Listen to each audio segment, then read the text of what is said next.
देखो, आज हम बात कर रहे हैं कैश फ्लो क्वाड्रेंट की, जो रॉबर्ट कियोसाकी ने अपनी किताब रिच डैड पुअर डैड में समझाया है। ये कॉन्सेप्ट इतना सिंपल है लेकिन इतना पावरफुल भी है। 4 हिस्सों में डिवाइड करता है लोगों को बेस्ड ऑन वो पैसा कैसे कमाते हैं। हाँ, मैंने भी सुना है इसके बारे में, लेकिन ऑनेस्टली थोड़ा कन्फ्यूजन रहता है कि ये 4 क्वाड्रेंट्स हैं क्या?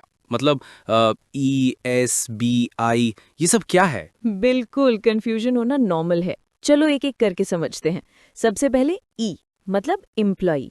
ये वो लोग हैं जो किसी और के लिए काम करते हैं, फिक्स सैलरी मिलती है, बेनिफिट्स मिलते हैं और सबसे बड़ी चीज़ जॉब सिक्योरिटी की फीलिंग रहती है।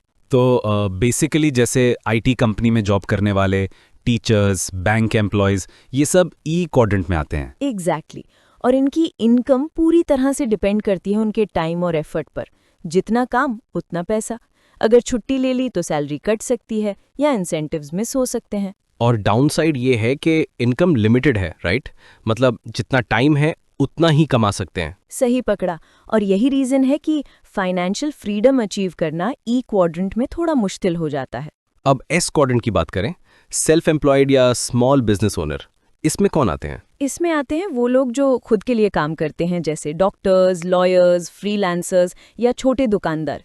इनका माइंडसेट होता है कि मुझसे अच्छा कोई नहीं कर सकता और खुद के बॉस बनना पसंद करते हैं। लेकिन इनकी इनकम भी तो टाइम और एफर्ट पर डिपेंड करती है ना? मतलब अगर डॉक्टर क्लिनिक नहीं जाएगा तो पैसे नहीं आएंगे। बिल्कुल, एस क्वाड्रेंट में भी वही प्रॉब्लम है, एक्टिव इनकम। काम रुका, पैसा रुक गया। और कई बार स्ट्रेस भी ज्यादा होता है क्योंकि सब कुछ खुद मैनेज करना पड़ता है। अब आते हैं बी क्वाड्रेंट, बिजनेस ओनर।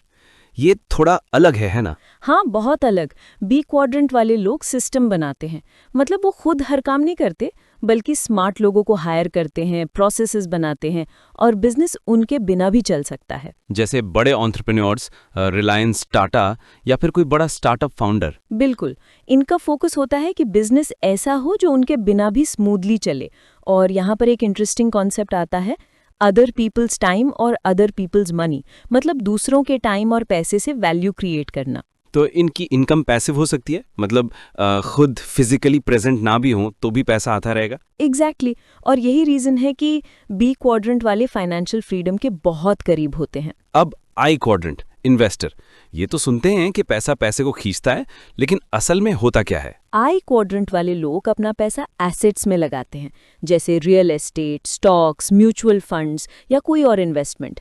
इनका मेन गोल होता है कि पैसा उनके लिए काम करे, ना कि वो पैसे के लिए। तो जैसे किसी ने शेयर्स खरीदे और हर साल डिविडेंड आ रहा है, या प्रॉपर्टी रेंट पर दे दी तो हर महीने रेंट आता है, ये सब आई क्वाड्रेंट में आता है। बिल्कुल सही। और ये है असली मतलब पैसिव इनकम का।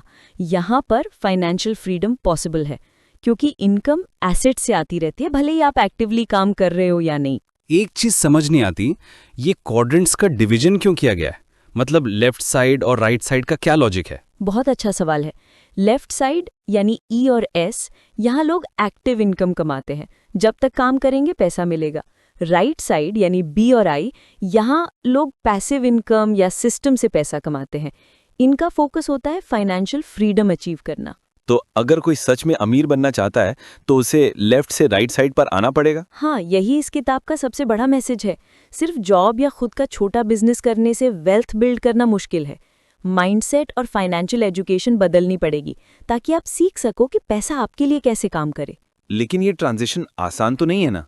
मतलब जॉब छोड़कर बिजनेस या इन्वेस्टमेंट में आना रिस्क भी तो है। बिल्कुल रिस्क है, लेकिन कियोसाकी यही कहते हैं कि सबसे बड़ा इन्वेस्टमेंट है खुद की फाइनेंशियल एजुकेशन में इन्वेस्ट करना। माइंडसेट बदलना, सीखना कि एसेट्स क्या हैं, लायबिलिटीज क्या हैं और धीरे धीरे मूव करना। एक चीज और, क्या कोई एक ही टाइम पर 2 क्वाड्रेंट्स में हो सकता है? जैसे कोई जॉब भी कर रहा है और साथ में इन्वेस्टमेंट भी कर रहा है। हाँ बिल्कुल, बहुत लोग ऐसा करते हैं। शुरुआत में आप ई क्वाड्रेंट में होते हो, फिर साइड में इन्वेस्टमेंट शुरू करते हो, धीरे धीरे आई क्वाड्रेंट में भी आ जाते हो। या कोई सेल्फ एम्प्लॉयड है और साथ में बिजनेस सेटअप कर रहा है, तो एस और बी दोनों में हो सकता है। तो प्रैक्टिकल अप्रोच यही है कि धीरे धीरे राइट साइड की तरफ शिफ्ट करना चाहिए, ना कि एकदम से जंप मारना है। एग्जैक्टली और सबसे जरूरी है फाइनेंशियल लिटरेसी। एसेट्स में इन्वेस्ट करना सीखो, लायबिलिटीज से बचो और सिस्टम बिल्ड करने की सोच रखो। एक एग्जाम्पल दो जिससे ये कॉन्सेप्ट और क्लियर हो जाए। मान लो एक आदमी है अमित। वो आईटी कंपनी में जॉब करता है यानी ई क्वाड्रेंट। फिर उसने साइड में फ्रीलांस प्रोजेक्ट्स लेने शुरू कर दिए, एस क्वाड्रेंट। कुछ साल बाद उसने खुद की सॉफ्टवेयर कंपनी खोल ली, बी क्वाड्रेंट। और जब कंपनी से प्रॉफिट आने लगा तो उसने वो पैसा म्यूचुअल फंड्स और रियल एस्टेट में इन्वेस्ट कर दिया, आई क्वाड्रेंट। अब उसकी इनकम चारों तरफ से आ रही है, लेकिन सबसे ज़्यादा सस्टेनेबल और स्केलेबल इनकम बी और आई क्वाड्रेंट से है। वाओ, ये तो बहुत रिलेटेबल एग्जाम्पल है और इससे समझ आता है कि सिर्फ जॉब पर डिपेंड रहना लॉन्ग टर्म में सेफ नहीं है। बिल्कुल, और यही कियोसाकी का मेन पॉइंट है। अगर फाइनेंशियल फ्रीडम चाहिए तो माइंडसेट बदलो, सीखो और धीरे धीरे राइट साइड पर मूव करो। और ये भी समझ आया कि पैसिव इनकम सिर्फ एक बज़वर्ड नहीं है, बल्कि सही प्लानिंग और पेशेंस से पॉसिबल है। बिल्कुल, और याद रखो ये जर्नी ओवरनाइट नहीं होती। टाइम, लर्निंग और सही डिसीजन से ही पॉसिबल है। थैंक्स, ये कॉन्वर्सेशन के बाद cash flow quadrant crystal clear हो गया है।